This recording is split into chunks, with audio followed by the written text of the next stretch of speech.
Good morning, everybody. Welcome to Driftless Knitting.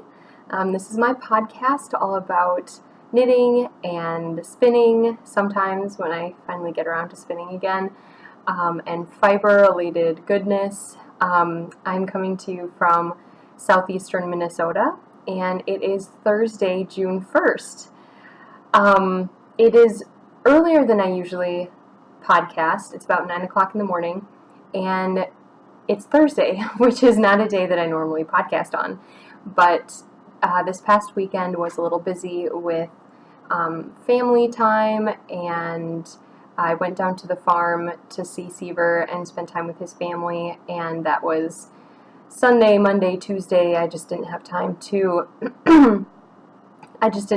record anything, so I figured I would sneak one in on Thursday morning, because this upcoming weekend I'm going to be busy again. I'm going to go down to my dad's house and visit my dad and my Oma. I think I get to see one of my cousins, and I might get to see my sister and my nephew, which will be exciting. But yeah, so I didn't know if I'd get one recorded this upcoming weekend, and I didn't want to go 3 weeks without podcasting. So here I am on a Thursday. I don't work until noon on Thursday, so I had a little bit of time this morning to fit in a recording. So it is, I believe, episode number 32. I believe. I don't have any show notes today. I thought about writing them up last night, and then it was late, and I was knitting, and I was like, eh. So hopefully I won't regret that decision. But yeah, I had a nice morning. I started it off by talking to my sister on the phone when she was driving to work, so that was nice, and just had some breakfast. I'm still finishing up my coffee.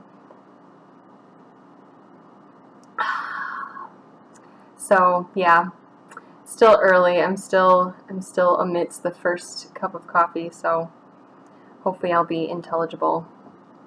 Yeah, so my Memorial Day weekend, it was Memorial Day here in the U.S.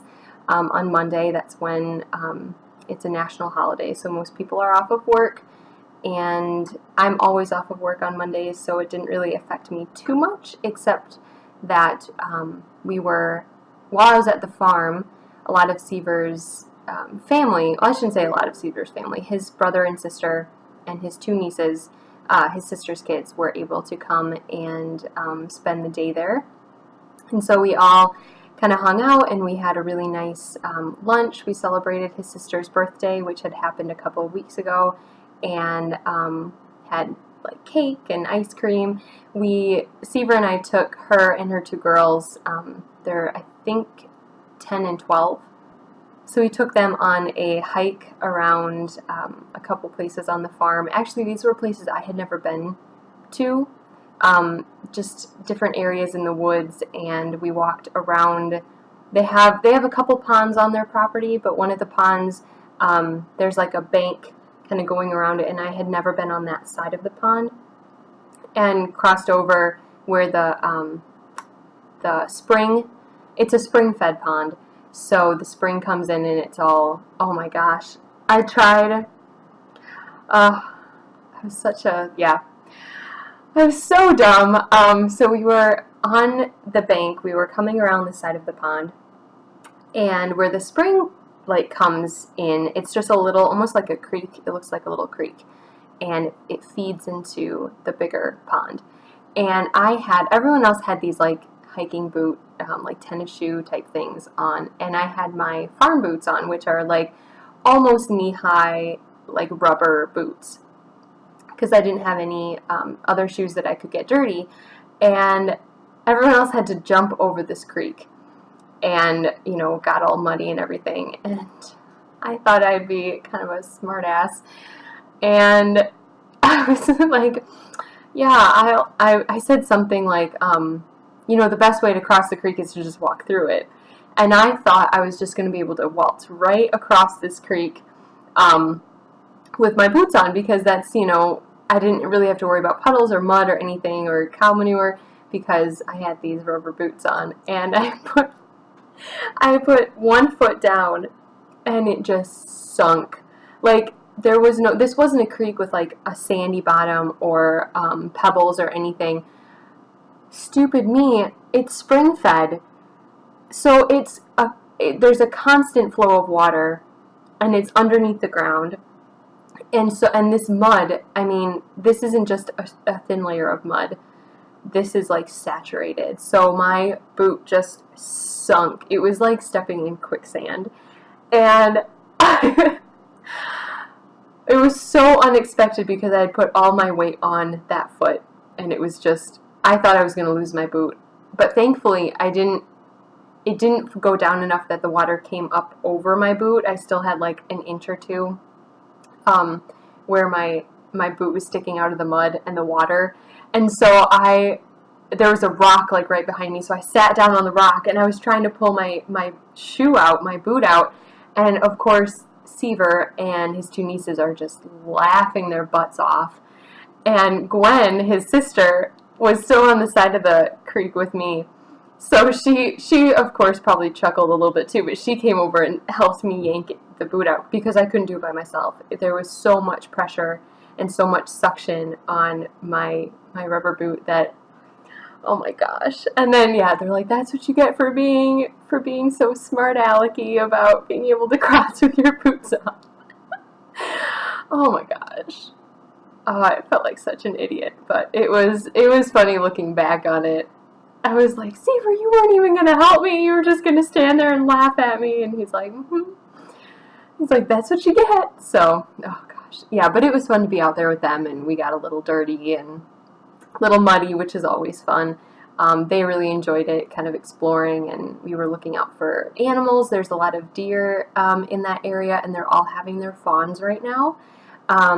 So not Seaver and his dad, Trevor, his brother, and their dad, happened upon a fawn, like newly born, in one of their, like, it wasn't in the field, but it was like on the edge of it, like in a ditch kind of in the higher grass, and of course didn't touch it or go near it, because if you touch it or even get like within like a certain amount of feet to the fawn, the mother will abandon it. So that's why they always say if you see a fawn alone curled up in the grass or along a road, not roadside, but like in a ditch or something, to leave it. The mother hasn't abandoned it. She is probably out eating, so she can come back and feed her fawn. So if you touch it, the mother will abandon it. So don't do that. So it was a really good weekend. I have a little bit of like video and pictures of our hike when we were out in the woods and stuff, so I might put that at the end here. I also have a little bit of farm footage from a few weeks ago, so I have to find a time when I can put that like random farm footage in. I did some recording a few weeks ago when we were out moving some of the cows, and I just think it's kind of interesting. I find it interesting. I hope you guys do too.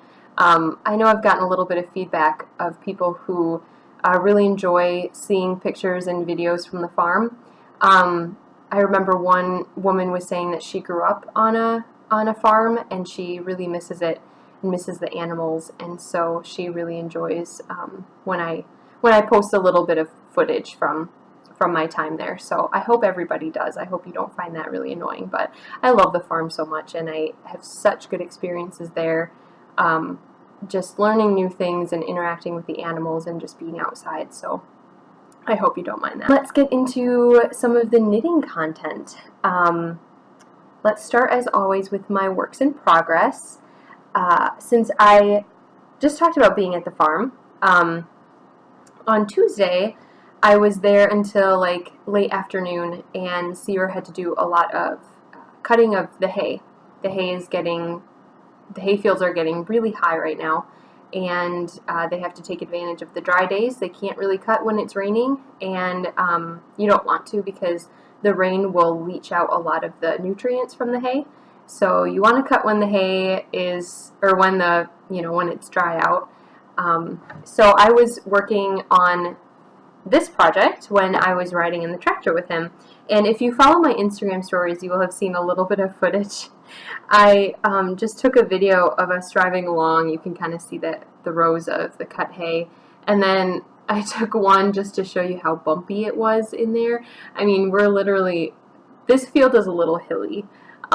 So we were just like going back and forth, and yeah, it made knitting a little difficult, but I did get quite a bit done. And this is a project that I haven't shown, oh my gosh, in, I don't even know how many months, probably since last fall at some point. I was working on this sock when I first started podcasting, which I think was in September of last year, so it's almost been a year. Oh my gosh. And I set it down for a while because I was working on Christmas presents and some other things. And when I was thinking about what project I could work on if I was riding along in the tractor, socks is the first thing that comes to mind. It's easy. I usually only have to do either a knit or a knit and purl pattern.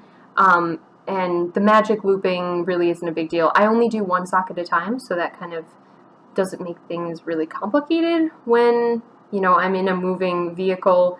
It's a little bumpy and a little cramped. So yeah, I was going to start a new pair of socks, and then I'm like, wait, I have one barely started. I mean, I had like this much done on the toe. I'm like, I should get that off the needles first. That would be the responsible thing to do. So I brought that along, and I worked on that in the tractor with him. First, I'm going to show you like the progress that I made on it, but first I'll show you the finished sock. So this is sock number 1, and this is a Regia yarn. It's one of their Perfect skeins, so it has, oh my gosh, it's so big. It has a marker when you're supposed to end the first sock and start the second one. I have small feet. I wear like a size 7 US size of shoe, and so the foot of my sock is not very big. So I had all of this yarn to knit the leg with, and I didn't even get to the marker, the yellow. They put like a band of yellow yarn in there to show you when to switch, like to your next sock. I didn't even get to that. It was getting so long. I'm like, these are going to be knee socks. I just had to stop. So I did increase a little bit because I was afraid that my calf was going to be too big to fit in this sock. So I did some increases here for the calf, and then just did a 2x2 rib at the end with a stretchy bind off. I did knit these toe up. I do the Judy's Magic cast on, and I knit my socks, I think 56 stitches is my usual recipe for my foot and my leg, and I had knit these when the only heel I had done, well, no, that's a lie. I did a sweet tomato heel like 2 years ago, almost. So that would have been about a year ago from this sock, because yeah, I think I started this and finished it last August. That seems crazy that it was that long ago, but it was. We were on our vacation, our little mini vacation to Door County, Wisconsin for Seaver's birthday. Last year we went to a Green Bay Packer game because he's a Green Bay fan, and for his birthday, and then we went up to Door County for 3 days. That was like the best vacation ever. It was perfect. If you're interested in that vacation, you can go to my blog, which I used to write.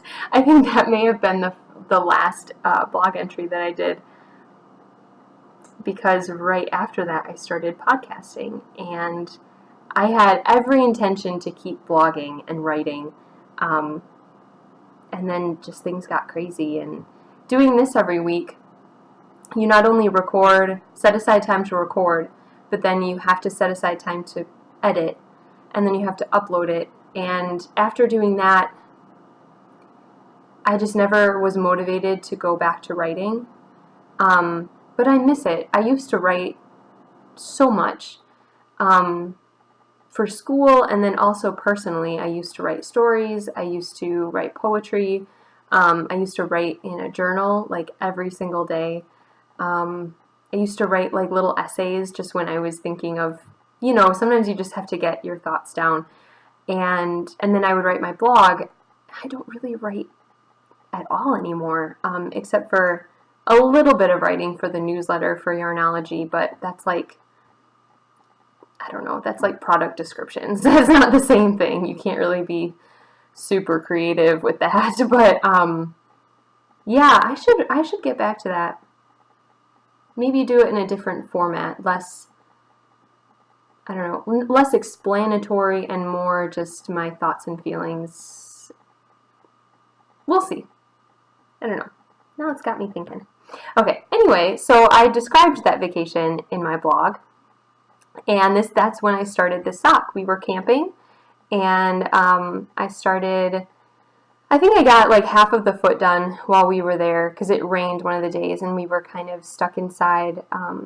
They had a little like lodge room of the campground that connected. They had like a little general store for campers to buy like food and things like that, and then they had a room off to the side with a fireplace and stuff. And so we stayed there for a few hours on one of the days, and I got a bit of knitting done. So, but then yeah, I finished it after we got home. But yeah, that was August, so long ago. So yeah, I really like these. I think they're really cool and kind of quirky with the different striping patterns in there. And they're going to be super warm for wintertime. I'm kind of kicking myself that I didn't finish them for this past winter. That would have come in handy. But the second sock I had just barely started it. So from the toe up to the ribbing, that's the only thing I had on the needles before Tuesday. So in the tractor, I knit from here up. I finished the increases for my foot and then started knitting up. And this is just a broken rib pattern that I'm kind of just implementing into the sock.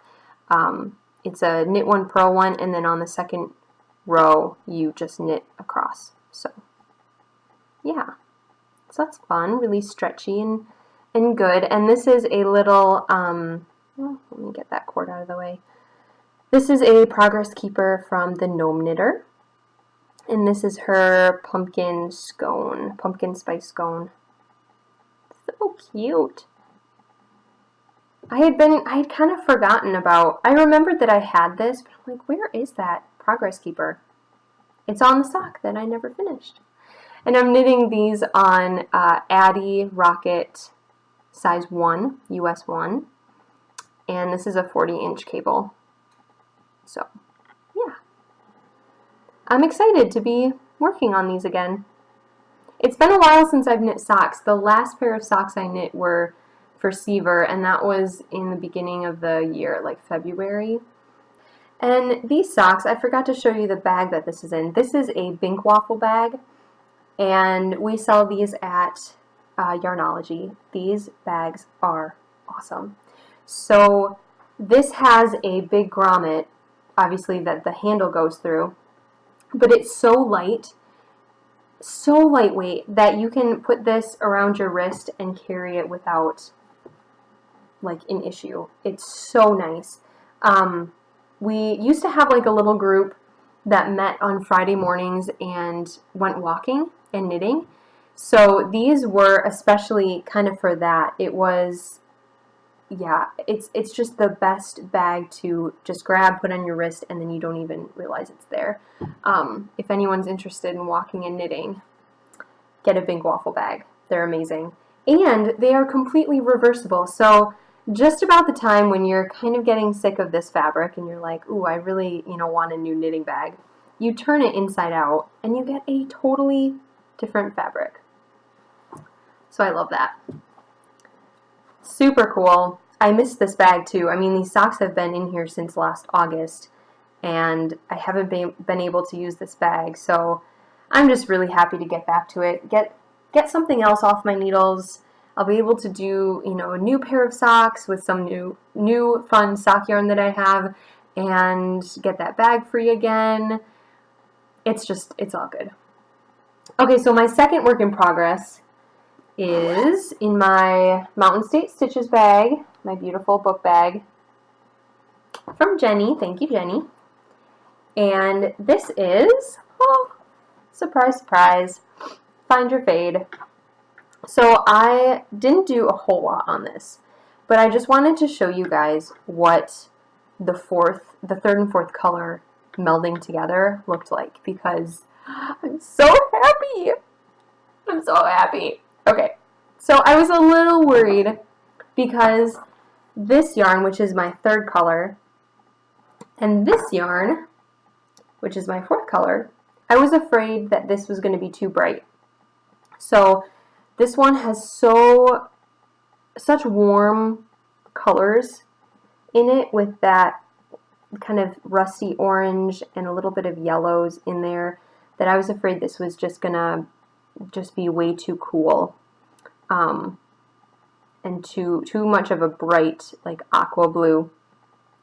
But I shouldn't have worried, because they look so good together. This is I'm almost done melding the colors together.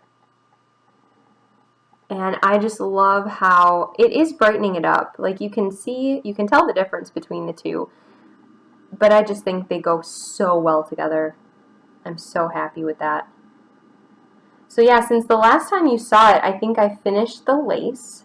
I was working on that a lot last week. And I did the garter stitch and then started switching colors, the third and fourth color. So it's growing. It is growing. It's getting there.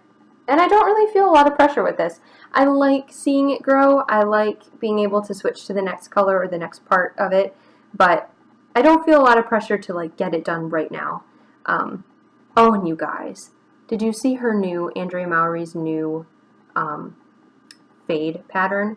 It's called Free Your Fade, and it's a different shape, and you can do any, like, weight of yarn and however many colors that you want, and I think that is fabulous. I already bought it. If you buy it now through, I think, the 6th of June, 15% of the money that she gets from this pattern sale is going to go to, oh, I forget what dyer it is. Oh my gosh, she's like a super famous dyer. I follow her on Instagram, and I can't think of the name right now, but I will put it below. She's going through some medical issues, and Andrea is going to donate some money to go towards her medical bills. So yeah, it's just a really great cause. It's a beautiful pattern. If you like the fade, or if you were, I even know some people who are a little intimidated by the size of the fade and the amount of colors they had to choose. So if you only want to do like 3 colors, 4 colors, and you want it's more of a triangular shawl, like a wedge, triangular wedge, go look at Free Your Fade, because yeah, it's fabulous, and the money goes to a good cause. So yeah, so this is my Find Your Fade. Yay! Okay. Oh, and I forgot to tell you about the yarn. So I've used a couple different colors of Three Sisters Fiber Company, my friend Lisa's yarn, and then this is Spun Right Round. I forget what colorway this is, but it's gorgeous. So yeah, really fun. And I usually work on this at work if we have some downtime, because I really don't have to think a whole lot about it. Most of the time it's just garter stitch. So that's been really, really helpful. And I can't believe how well it's still fitting in this bag. I think that's amazing. I have 2 skeins of yarn in here, plus the fade, and I still have a little bit of room. I mean, it's not really bulging yet, so fabulous. Okay, I have a couple more works in progress. My third one that I've been working on is a gift for my sister. So, Jill, if you're watching this, don't. I'll tell her not to. But this is in a little bag, a little skinny Laminx bag. It's kind of like a bucket bag. It doesn't close, but you can kind of turn it over and use it as a little yarn bowl, which I think is really handy. And this is something I'm knitting out of stash. Like, I've had this yarn for 5 years, I want to say. It was when I had started working at Yarnology already, and I was just really, really getting into knitting. Like, the obsession was closing in, and I had started, dabbling in different projects, and I met up with my Oma and my Tante Margie, my aunt, and they're both knitters. My Oma is the one who taught me, and my Tante Margie is kind of the one who got me back into it. So she wanted to learn how to knit. She wanted my Oma to teach her, and we were all over there for Christmas. They were staying for a couple of days, and she was teaching my Tante Margie how to knit. And I'm like, well, I know how to knit. I'm gonna pick up some needles too. I want to start a project. And so then I started knitting again. I had my Oma re-show me how to do the purl stitch, and it just went from there. And that was at actually the same time, that same week of Christmas break, was when I called up Yarnology, because they were a brand new knitting shop, brand new yarn shop in Winona, and I was looking for a part-time job. So I called them up, and they had me come in, and they hired me. And then since then, I was a junior in college then, and yeah, since then I've been working there ever since. So, and that's been 6.5 years ago. So yeah, it's been a long ride. I've been there for a long time, but so yeah, we went to another knitting shop down in my hometown in Marengo, Illinois, and I picked up this Inca alpaca yarn from Classic Elite, and it's this heathery. It's like it's 3 colors, I think, plied together. It's a dark purple, a light purple, and like a grayish white. And I thought it was really pretty, really soft.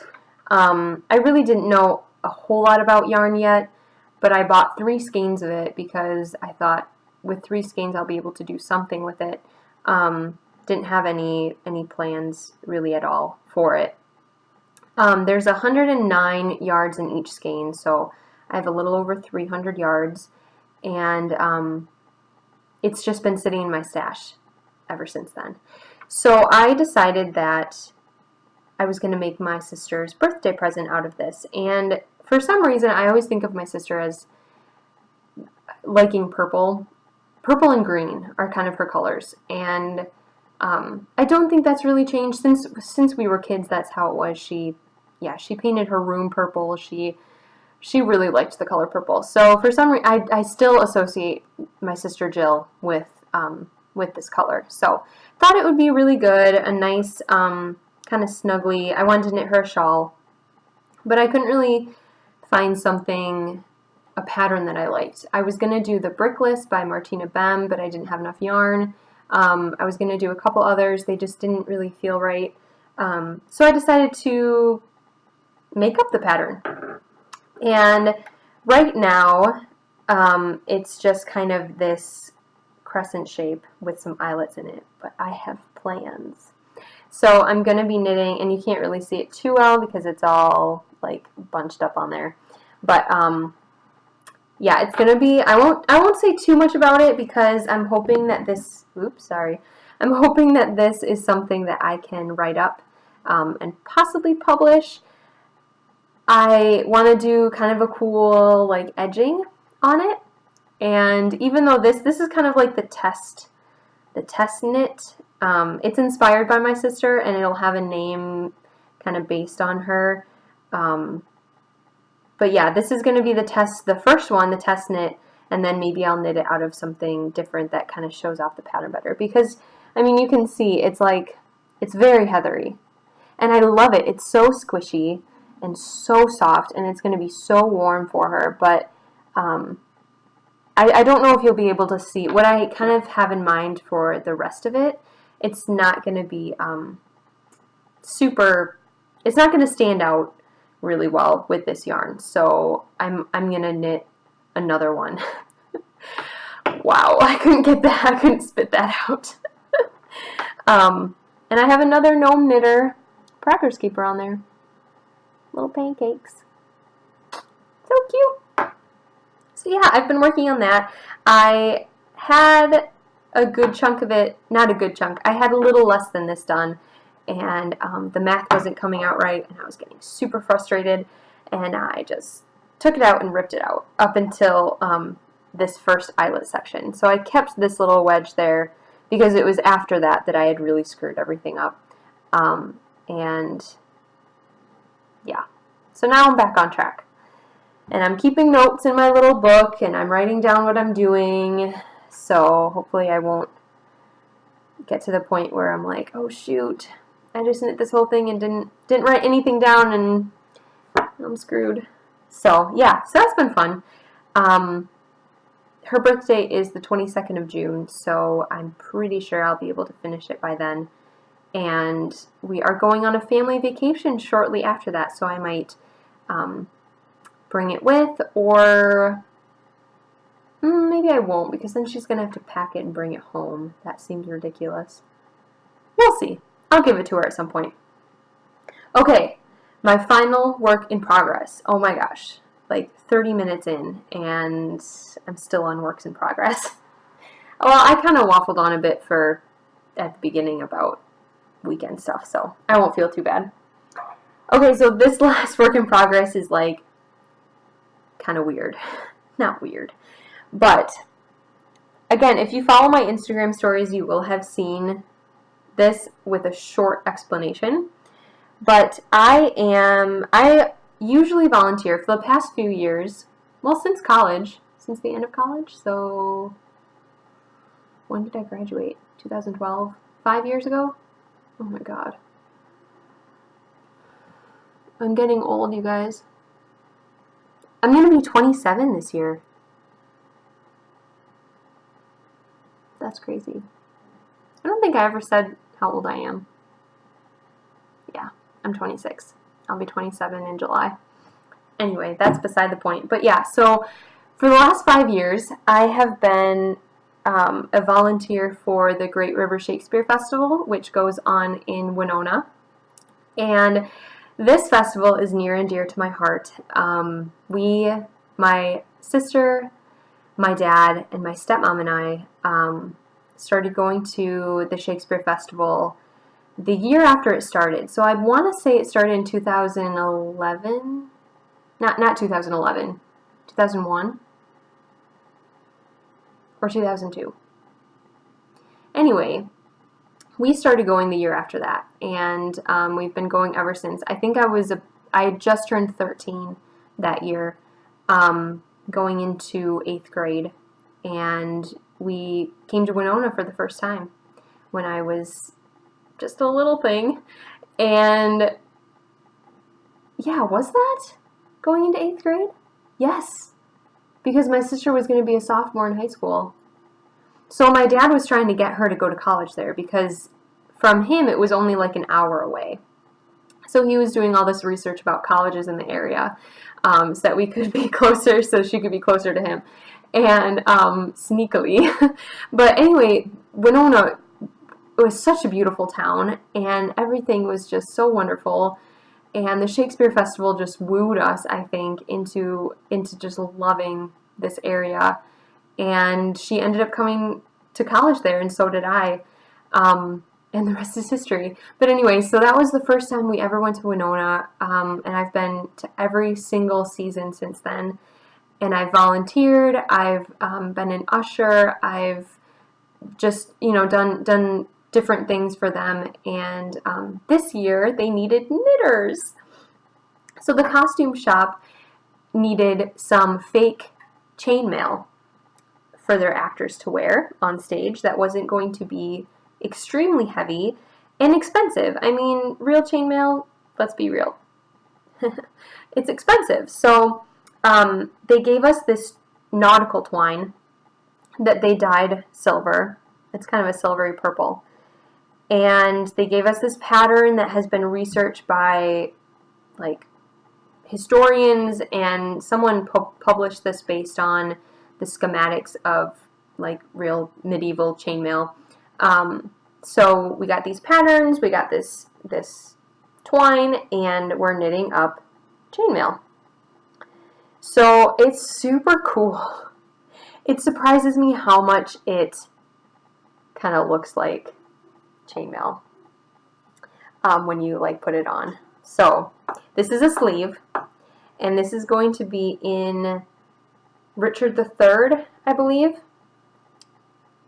And I'm about halfway up the elbow, or I'm about halfway done up to the elbow. I've already knit a cowl that's going to kind of come around like this. They're not doing full suits.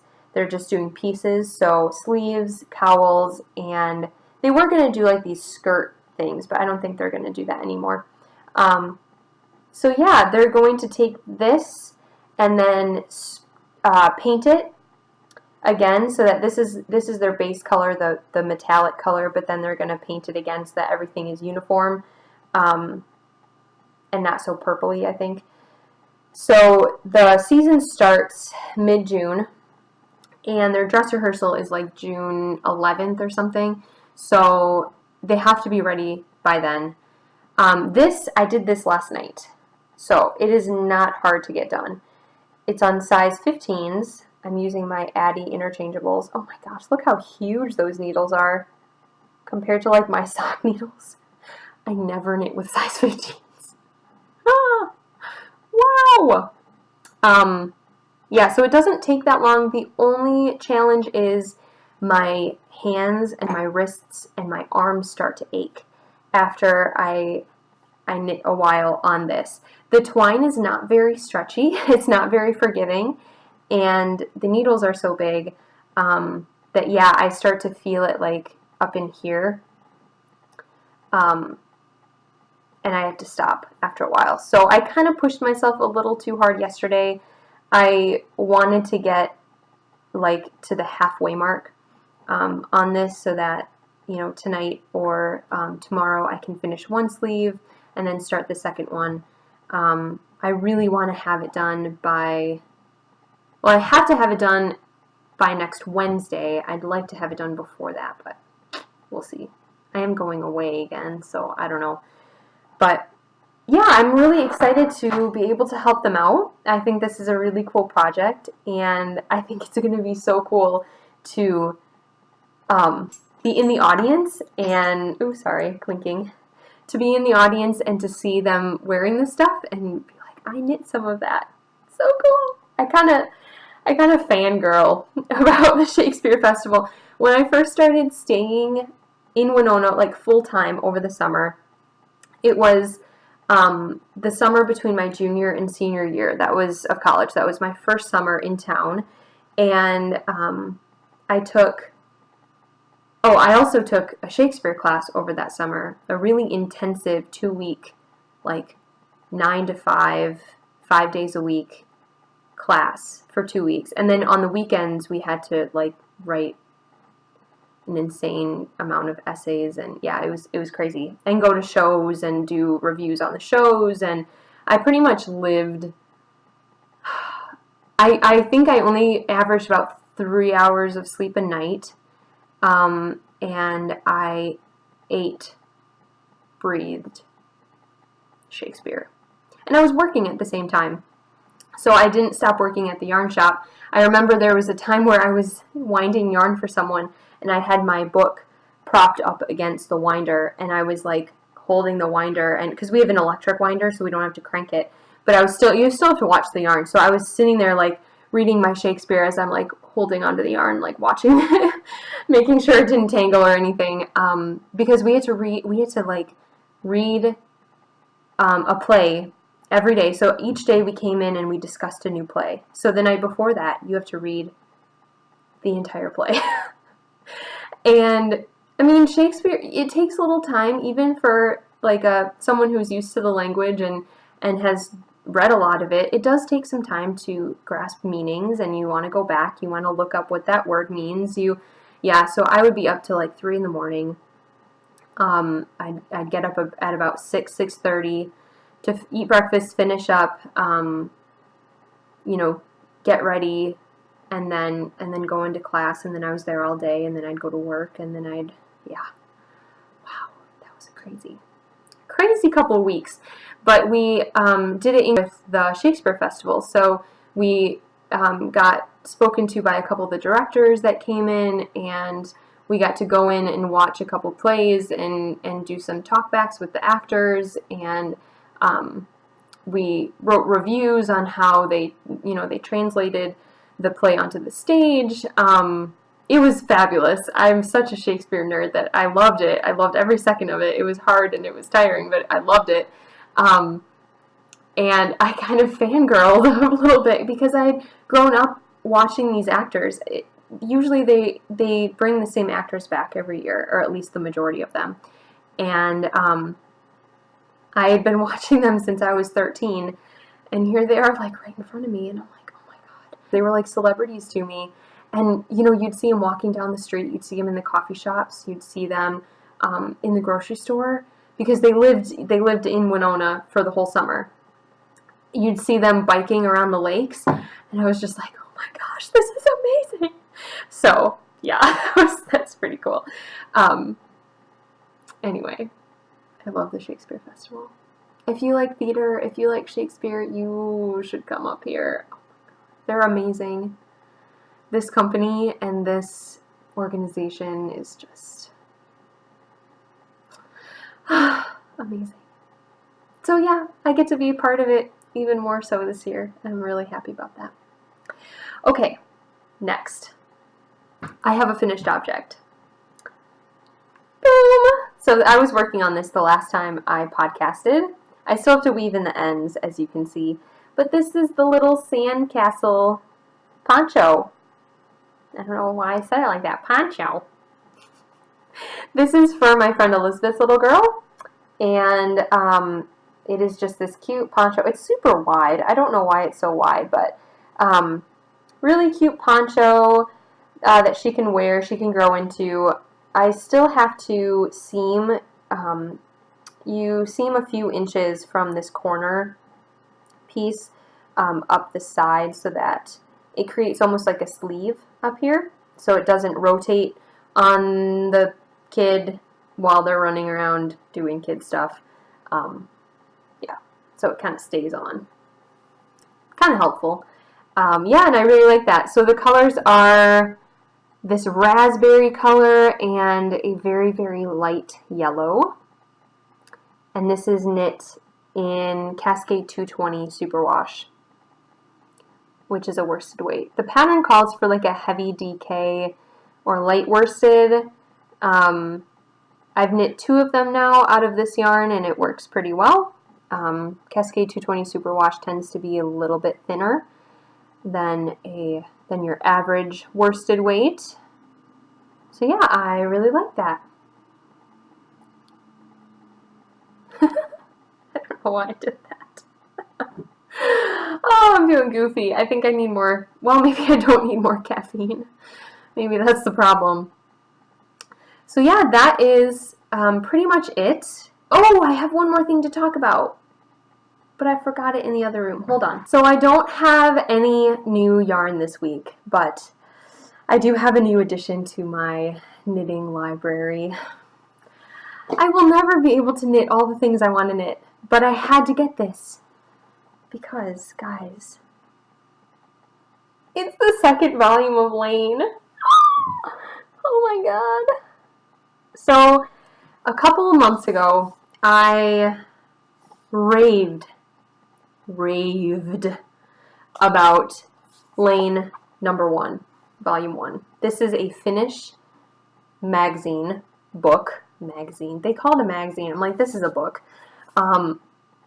And so it's out of Finland. It's all about Nordic life. But then they have patterns and things from designers from all over the world. They do a big write-up on one of my favorite designers. I love her, Andrea Mowry. I kind of have a girl crush on her, not gonna lie. I think she's like the coolest person ever, and I want to be her best friend. So yeah, so they have a big write-up on her and her designing process. They have a write-up on a couple different yarn companies, wool companies, which is really, really interesting. Some really, really great patterns.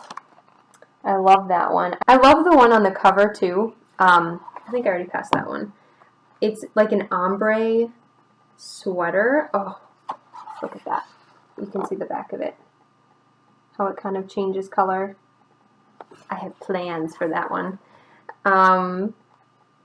What else do they have in here? Just a lot of really great information, really good articles and essays, just like the last one.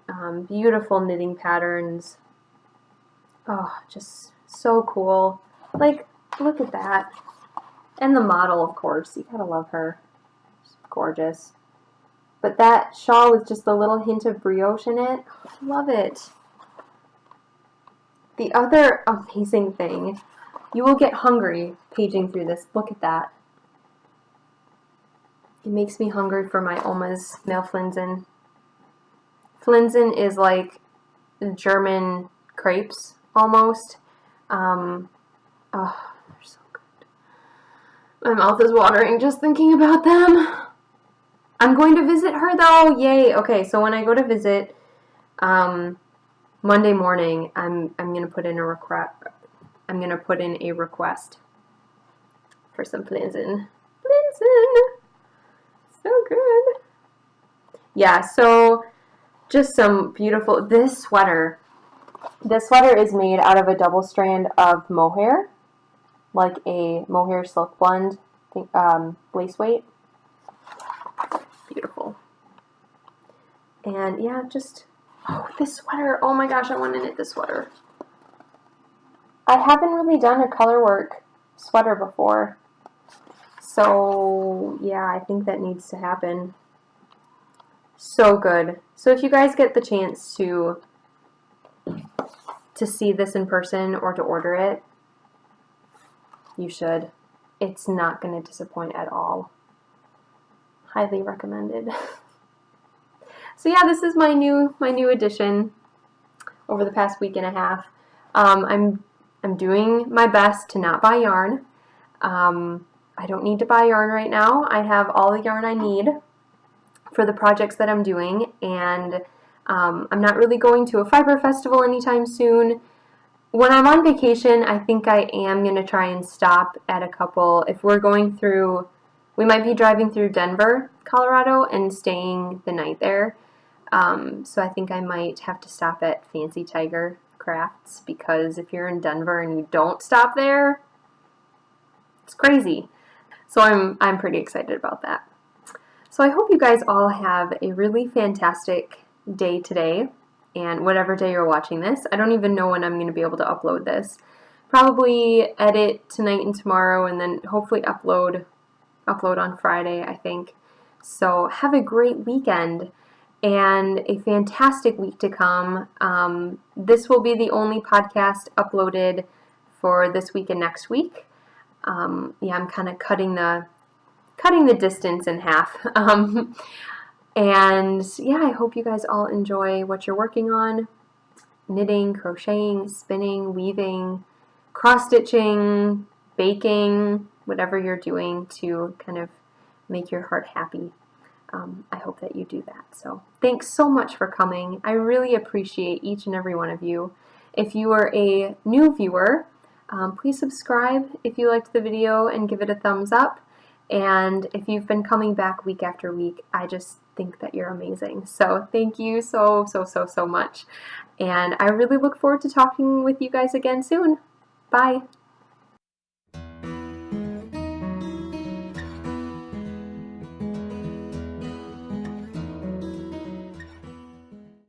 This is their new home. They're so confused.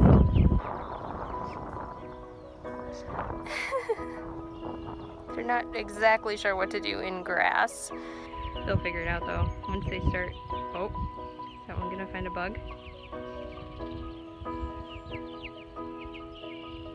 Once they start pecking, they're gonna be really happy.